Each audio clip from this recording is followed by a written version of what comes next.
What's happening, folks? Welcome to Hunting with Tripler. As a part-time reseller, I have very limited time to go out and find items for my reselling business. Well, here's what less than an hour's worth of thrifting looks like for me here in Southern California.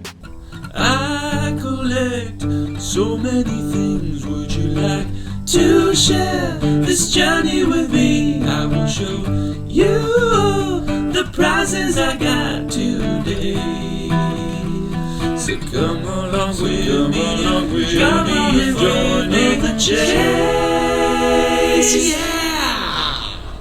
We are midweek, and I decided, because I've got so much footage, that I wanted to put out a video showing you some of my thrifting ventures. Now, a big part of my reselling business extends well beyond just video games, vintage toys, and electronics. And even though this episode has a lot of that in it, I just thought it might be interesting for you guys to see that, one, I only have very limited time when I'm going out thrifting. I mean, it's really consolidated to within less than an hour almost any day that I decide to go. And then number two, to see the range of things that I'm looking for so I can better understand the things that are selling, I can see the trends, and of course keep in mind some of the things that the community is telling me to look out for, and or what the greater reseller community on YouTube is looking for. So I'm always trying to hone in my skills, and this episode gives you just a little taste of that. Some of you might be wondering why there is this blank canvas above me. Well, I took the ceiling cap down that I have, and I'm actually going to be putting a fabric graphic from one side of the office all the way to the other, and it's gonna have my logo on there. And I just think it'll be cool when you walk in. From a video perspective, I don't think you'll notice much of anything, but I'll show you the end product when it's all complete. Hopefully it'll make the vibe in this place a lot cooler. So I'm gonna roll into what less than an hour's worth of thrifting looks like for Tripler on just a random Thursday or Friday. I don't even remember what day this was, but hope you guys enjoy. The reason I love this thrift store, it's on the way to the post office.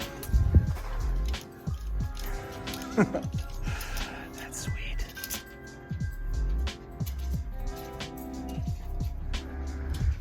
Not today. Nothing there. Nothing there.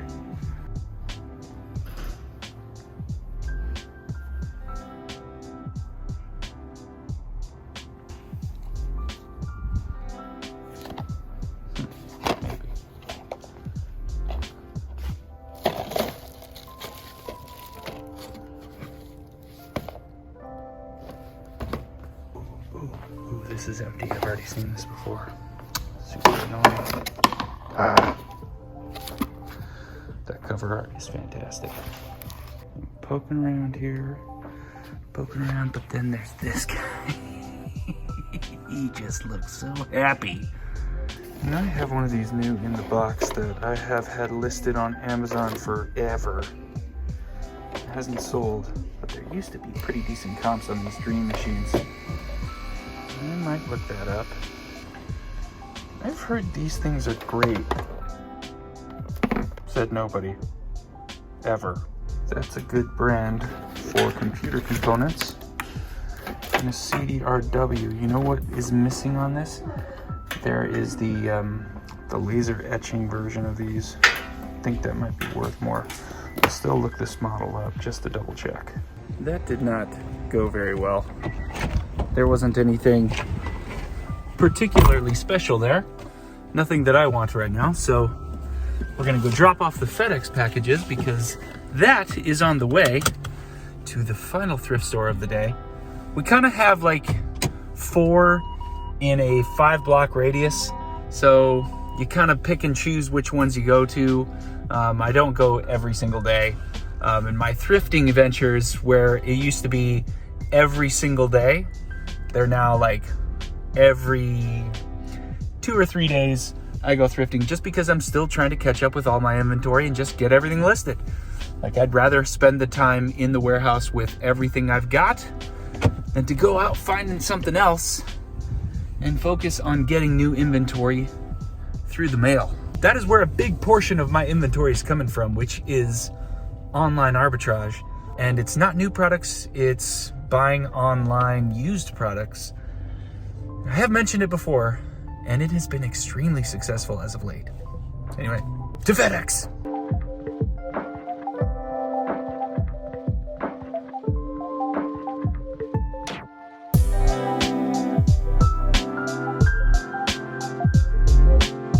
And now for the pinkest thrift store in all of Long Beach, potentially the world. This place is great, has pretty high prices. Sometimes you can walk away with some pretty decent stuff. Cross your fingers!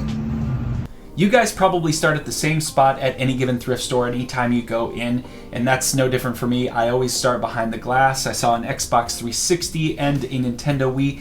They were right in the sweet spot, a little high, but I went ahead and picked both of those up. And then from there, I go immediately to the media section. And they do have video games on the top shelf here. Nothing much there on this particular day, but you never know when a hidden gem's there. Then I always look for uncommon DVDs while I'm in this section. They had a Guitar Hero guitar. It was way overpriced. I think they wanted like 35 or 40 bucks for that thing, and they didn't have the dongle.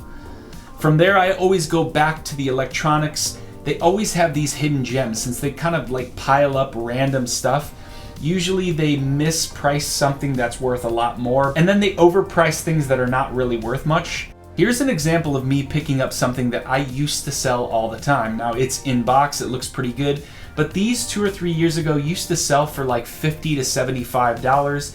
These days, not so much. I did pick it up, but not a lot of money to be made there. Now this Integra power amp is going to end up being a really big surprise. I was able to plug it in, I was able to determine that at least it powers on, and it will be a lovely surprise in the end. Now this is unique, this sort of hand massage thing that looked really vintage. It was really old, I think it was from the 60s, and it did end up having that one piece. It was actually inside the box, and it was complete. It was super cool.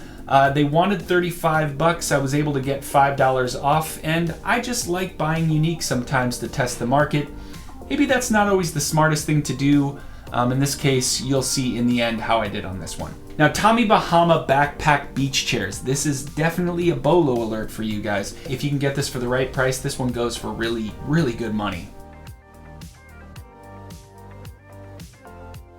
Now here is me looking at Jordan 1s, and this is just another version of that shoe, going for 60 bucks without the sole. This was way overpriced, and of course I definitely left that behind. Now these Keens, these are like sandal cycling shoes. I've never seen anything like them. They looked unique, but they were in rough shape. They only wanted 14 bucks, but I think the comps on them were only like 30, so again, another example of leaving something behind. Okay, so we're at 170 even.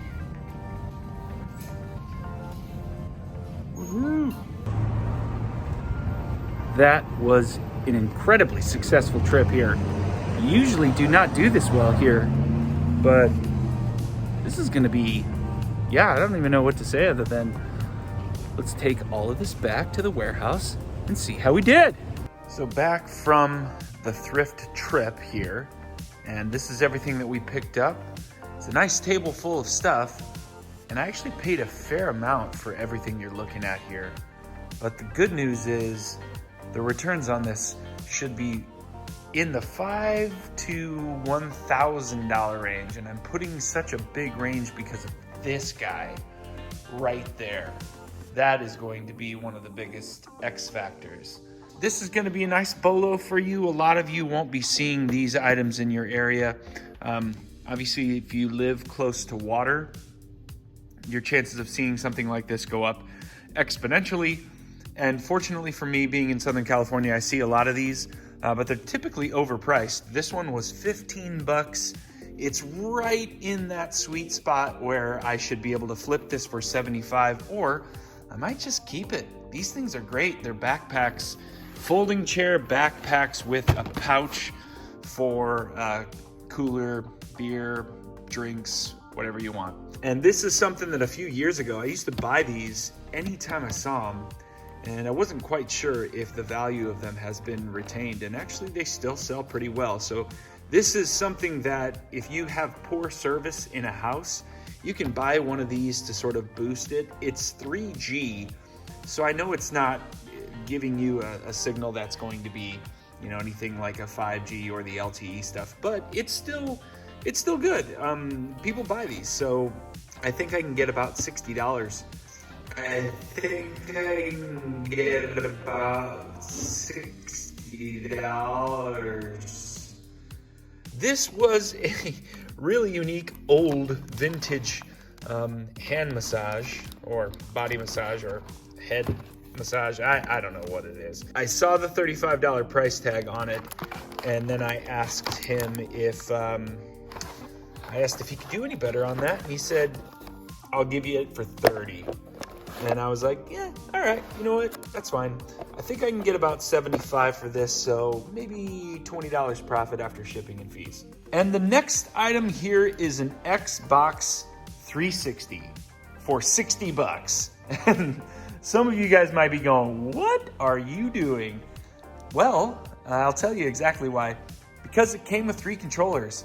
And I can't explain right now what is going on with the controller market, but Xboxes, PlayStation 3s, you can usually get about $20 to $25 per controller. I was looking at these going, all right, take 2 of them away because they're actually in really good condition. But here's the other reason why I decided to get this.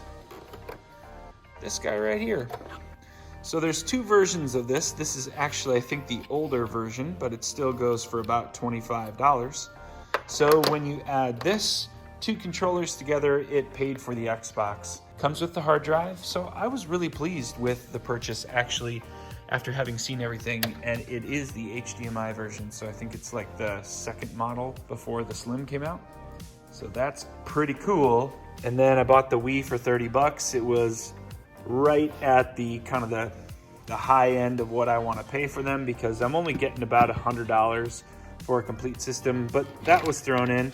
You usually get about $10 for those, but when you bundle it with a Mario Kart Wii edition, then actually works out pretty well because you can usually make about $15 or so on that one item right there. I picked up these shoes at a second thrift store last night. You didn't get to see them, but it's called Forsake. That's the brand. I saw some crazy comps for this. I saw some like in the $100 range. And it really didn't look like they got used that much. I mean, you look at the bottom of them, they look really nice. And just in general, they look like they've been lightly used. So I definitely take a chance on shoes that have kind of a unique brand. They look like they're put together really well. And then when you look them up and you're pleasantly surprised by the comps, then yeah, you're probably gonna go ahead and buy them, just like I did. And the last item here is this Integra receiver. This is a crazy receiver. I haven't seen something this big. And generally speaking, folks, this is one of those items that when you ship something like this, you have got to be super careful. I mean, the box has got to be like 2 or 3 times the size of this because it just, you can't take any chances. But I am gonna ship this. I'm definitely gonna list this, and I think I'm gonna do really well. Some comps were going for like $300 in non-working condition, and then in working condition like up to $500. So it's kind of the reason why the range I said for all this stuff is gonna be between $500 and $1,000. So yeah, I've got a running total here at the bottom.